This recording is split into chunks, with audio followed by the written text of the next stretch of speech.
So hello বন্ধুরা, আজকে আমরা চলে এসেছি হুগলি জেলার একটা বিখ্যাত মন্দিরে, যেটা অবস্থিত হচ্ছে আমাদের ধনেখালি ব্লকের মধ্যেই, এবং এটা হচ্ছে অবস্থিত ভান্ডাহাটি গ্রামের ভিতরে। তো চলুন আজকে তোমাদেরকে দেখাবো পুরো জায়গাটা কেমন কি আছে। এই মন্দিরে সব থেকে একটা দারুণ ব্যাপার আছে, একটা পৌরাণিক কাহিনীও আছে। চলুন আস্তে আস্তে ভিডিওর মাধ্যমে আপনাদেরকে সবাইকে আমরা শেয়ার করবো এটা। বন্ধুরা, এই যে আমাদের হুগলি জেলার একটা বিখ্যাত মন্দিরে আমরা এসেছি, এই মন্দিরের নামটা আমরা আগে জেনে নিই। এই মন্দিরটার নাম হচ্ছে বামেশ্বরী মায়ের মন্দির। এটি অবস্থিত ধনেখালি ব্লকের ভান্ডারহাটির চ্যাটার্জি পাড়ায়, বুঝতে পারছেন?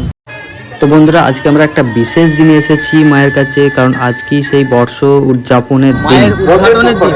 আজকের দিনে এই বামেশ্বরী মা এই মন্দিরে স্থাপিত হয়েছে। চলুন আমাদের সাথে পুরো ভিডিওটা দেখতে থাকুন, আপনাদের ভালো লাগবে। চলুন আজকে আমাদের সাথে আপনাদেরকে এই মন্দিরের বিষয়ে সবকিছু ডিটেল বিষয়ে দেখাবো, জানবো যে পৌরাণিক কাহিনী এবং টোটাল যে এই মন্দির স্থাপিত হয়েছিল কিভাবে এবং কার মারফতে এই মন্দিরের উদ্ঘাটন, সবকিছু বিষয়টা আপনাদেরকে আজকে আমরা তুলে ধরবো। তো সঙ্গে চলুন আমাদের সাথে।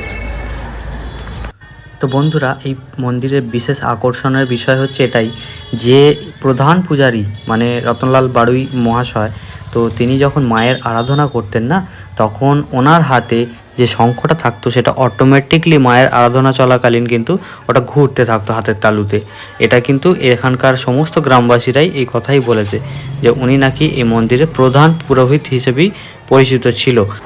তো বন্ধুরা, এখন আমরা এই মুহূর্তে দাঁড়িয়ে আছি আমাদের বামেশ্বরী মাতার মন্দির, এবং এই বামেশ্বরী মাতার মন্দিরই হলো সেই ঐতিহাসিক মন্দির যা দেখাতে এখানে চলে এসেছি আজকে। তো বন্ধুরা, এই মন্দিরটি প্রথম স্থাপিত হয় বাংলার 1372 খ্রিস্টাব্দে। আপনারা দেখতে পাচ্ছেন এখন মন্দিরের সামনে আমরা দাঁড়িয়ে আছি, মানে এইটা হচ্ছে মন্দিরের একদম সম্মুখ দিক যেটা বলা হয়। আর এই মন্দিরে উঠতে গেলে দেখতে পাচ্ছেন এইদিকে ডান দিকে আছে একটা সিঁড়ি আর বাম দিকে একটা সিঁড়ি। তো এদিক দিয়ে গিয়ে আসতে গেলে আপনাদেরকে তাহলে এইটা দিয়ে আসতে হবে, মানে এটা হচ্ছে মেন রাস্তা। ওই গলি দিয়ে এসে এইখান দিয়ে এটা হচ্ছে মায়ের মেন দরজা, এই দরজা দিয়ে মায়ের মন্দিরে প্রবেশ করতে হবে আপনাদেরকে। আপনারা দেখতে পাচ্ছেন এই মন্দিরটি কত সুন্দর রং করা আছে এবং সুন্দর কত ভাস্কর্যের কাজ করা আছে। যেমন দেখতে পাচ্ছেন চারিদিকে ঘন্টা, ছোট ছোট ডিজাইনেরও কাজ করা আছে। এরকম ডিজাইন আরও ভিতরে সুন্দর সুন্দর ডিজাইন করা আছে। চলুন আমাদের সাথে ভিতরে যাই, আস্তে আস্তে আপনাদেরকেও দেখাই পুরো ব্যাপারটা কী আছে। তো বন্ধুরা, এখন আমরা বামেশ্বরী মাতার মন্দিরের উপরে এসে গেছি, আর এই হচ্ছে সেই বামেশ্বরী মাতার মন্দিরের সুন্দর গেট, যা ফুল দিয়ে খুব সুন্দরভাবে সাজানো হয়েছে। তো বন্ধুরা, চলুন এবার আমরা যাই মন্দিরের ভিতরে, দেখা যাক মন্দিরের ভিতরে আমরা কী কী দেখতে পাই। তো বন্ধুগণ, আমরা যথারীতি মন্দিরের ভিতরে প্রবেশ করেছি এবং দেখতে পাচ্ছ তোমরা কত সুন্দর ফুল দিয়ে মায়ের চারিপাশটা সাজানো আছে। প্রত্যেকটা দালান আলোয় একদম আলোয় ভর্তি করে দিয়েছে, এবং আস্তে আস্তে যাই মায়ের কাছে, মায়ের রূপটা আমরা দেখি। ওম कराल भद्रांग मुक्त केसी चतुर्भुजांग, কি অপূর্বই না দৃশ্য মায়ের, কি অপূর্বই না মাকে দেখতে। মায়ের মুখটির দিকে চেয়ে থাকলে যেন মন ভরে যায়। তো সকল বন্ধুকে জানাবো, বামেশ্বরী মায়ের কাছে এসো, তোমরা এসে পুজো দাও, মায়ের আরাধনা করো। সকলে এসে মায়ের ভোগ গ্রহণ করে যেও, যে কোনো সময় করে একদিন মায়ের কাছে এসে তোমাদের যে মনোবাঞ্ছনা কামনা বাসনা আছে মায়ের কাছে জানাও, মায়ের কাছে নিজেকে অর্পিত করো। মায়ের চরণে দেখবে সব কিছু মা পূর্ণ করবে। খুব জাগ্রত মা, আমাদের মতো তোমরাও একদিন এসো, ঘুরে যাও, খুব ভালো লাগবে। এই জায়গাটা খুব সুন্দর, অনেকটা এরিয়া নিয়ে অনেক মন্দির আছে, তোমাদের খুব ভালো লাগবে।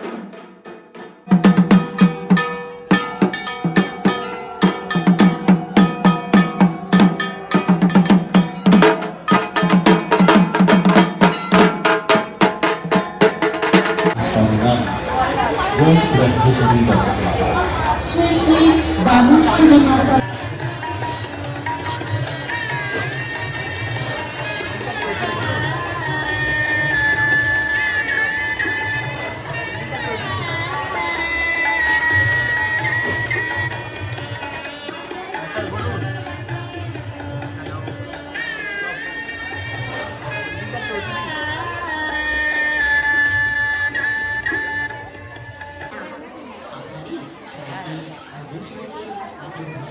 তো বন্ধুরা, এই বামেশ্বরী মায়ের ঠিক ডান পাশেই রয়েছে, দেখতে পাচ্ছেন একটা বাবা ভোলেনাথের মন্দির এর পাশেই। আর এই দিকে রয়েছে যিনি এই মন্দির স্থাপিত করেছিলেন, সেই বাবা মানে রতনলাল মহারাজজি, তার একটা ছোট্ট মন্দির। তো প্রথমে আমরা যাব এখন হচ্ছে এই বাবা ভোলেনাথের মন্দির দর্শন করতে। তারপর আমরা আস্তে আস্তে ওই দিকের মন্দিরগুলো আপনাদেরকে দেখাবো। এখন আস্তে আস্তে সিঁড়ি বেয়ে এই বাবা ভোলেনাথের মন্দির দর্শন করতে উঠছি। আমরা দর্শন করব বাবা ভোলানাথের এক্ষুনি। আর আপনারাও আমাদের সঙ্গে কিন্তু দর্শন করতে যাচ্ছেন, ঠিক আছে? একদম একদম। তো দেখুন এই হচ্ছে আমাদের বাবা। তো বন্ধুগণ দেখছেন বাবা ভোলেনাথকে কত সুন্দরভাবে সাজিয়েছে, একদম সুন্দরভাবে মালা দিয়ে সাজানো হয়েছে বাবা ভোলেনাথকে। তো এর নিচেই আছে এই নন্দী মহারাজ এবং সেটাও তোমাদেরকে দেখাবো। তো চলো আমাদের সাথে। আর হর মহাদেব। তো বন্ধুরা এখন আমরা দাঁড়িয়ে আছি বাবা ভোলেনাথের মন্দিরের একদম সামনে, এবং এই মন্দিরের সামনে আছে বাবার পরম ভক্ত আমাদের নন্দী মহারাজ। কথাটা হচ্ছে এই যে আমাদের সামনে আছে নন্দী মহারাজ, এই নন্দী মহারাজের কানে কানে যদি আপনারা কোনো কথা বলেন, সেই কথা কিন্তু আমাদের মহাদেবের কানে কিন্তু পৌঁছে যায়। তাই এখানে আমরাও একটা নন্দী মহারাজের কানে কানে একটা কথা বলবো। তো বন্ধুরা চলো এবার নন্দী মহারাজের কানে কানে একটা উইশ করা যাক। জয় শিব শম্ভু হর হর ভোলেনাথ, এই নাম করে আমরা নন্দী মহারাজের কাছে উইশ জানাবো।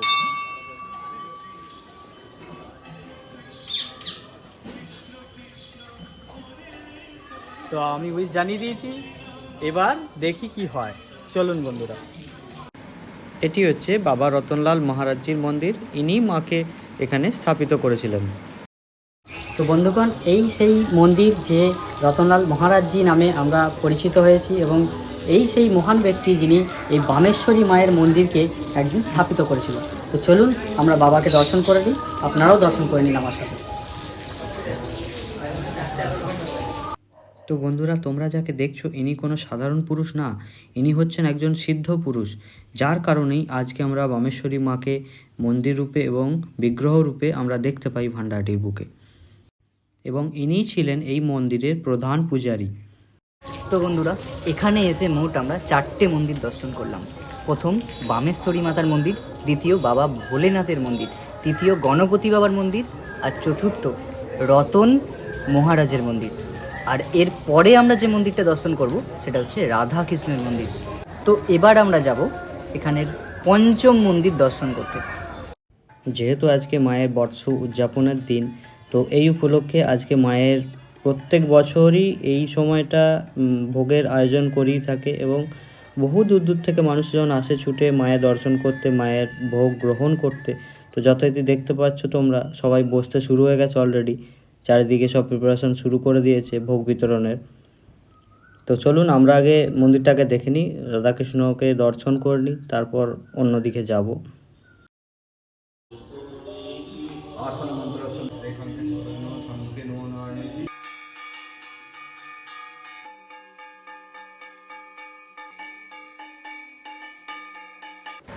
এখন সময় হচ্ছে সন্ধ্যা 7টা, আর আপনারা দেখতে পাচ্ছেন যথারীতি কত ভক্তগণ মায়ের আসতে শুরু করে দিয়েছে সব দলে দলে মায়ের প্রসাদ গ্রহণের জন্য। আপনারাও চলে আসুন।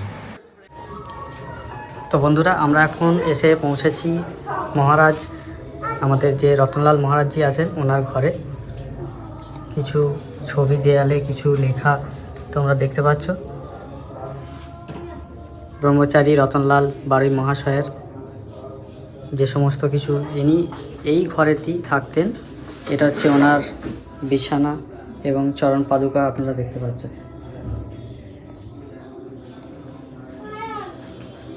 এই ঘরেতেই উনি থাকতেন এবং এখান থেকে বসে মায়ের আরাধনা করতেন।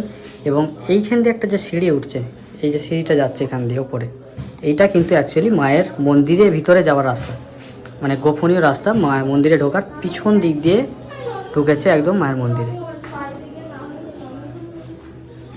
তো এই রতনলাল মহারাজজি এইখানে থাকতেন এবং থেকে এখান থেকেই মায়ের পুজো আরাধনা সমস্ত কিছু করতেন। তো এখানে কিছু ওনার অবশিষ্ট কিছু রয়ে গেছে, স্মৃতি হিসেবে ওনার জিনিসপত্রকে সাজানো হয়েছে ভালো করে, আপনারা দেখতে পাচ্ছেন।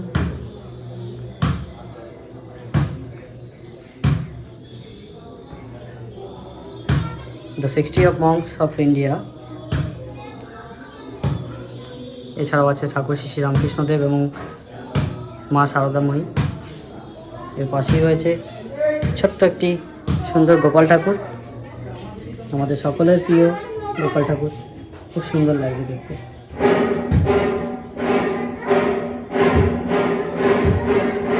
এছাড়াও অনেক কিছু আছে, সাধু ঋষি মুনিদের ছবি সমূহ। এনার ঘরটি অবস্থিত হচ্ছে মায়ের মন্দিরের ঠিক নিচেই, বাম দিকে গিয়ে একটা ডান দিকে ছোট্ট নিচে ঘর আছে, তো ইনি এখানেই থাকতেন। আর ঘরের বাইরে দেখতে পাচ্ছ তোমরা অনেক কিছু ছবি সাজানো আছে, অনেক প্লাকার্ড আছে, অনেক লেখা আছে, মন্দিরের সময় নিয়মাবলী অনেক কিছু দেওয়া আছে, তোমরা এলে দেখতে পাবে। এই দেখুন এখানে আছে শ্রী শ্রী বামেশ্বরী মাতা পূজা যে সময়সূচি আছে, কটা থেকে কটা পর্যন্ত খোলা থাকে, সব কিছু তোমরা এখানেই দেখতে পাবে। এখানে সময় দিয়ে দিয়েছে। এছাড়াও তোমরা এখানে দেখলে বুঝতে পারবে মায়ের বিগ্রহ কবে কি প্রতিষ্ঠিত হয়েছিল, বাংলা ইংরেজি উভয়ের ডেট দেওয়া আছে, সব কিছু এখানে তোমার দেওয়া আছে, কারা কারা সামিল ছিল এই প্রতিষ্ঠিতর পিছনে।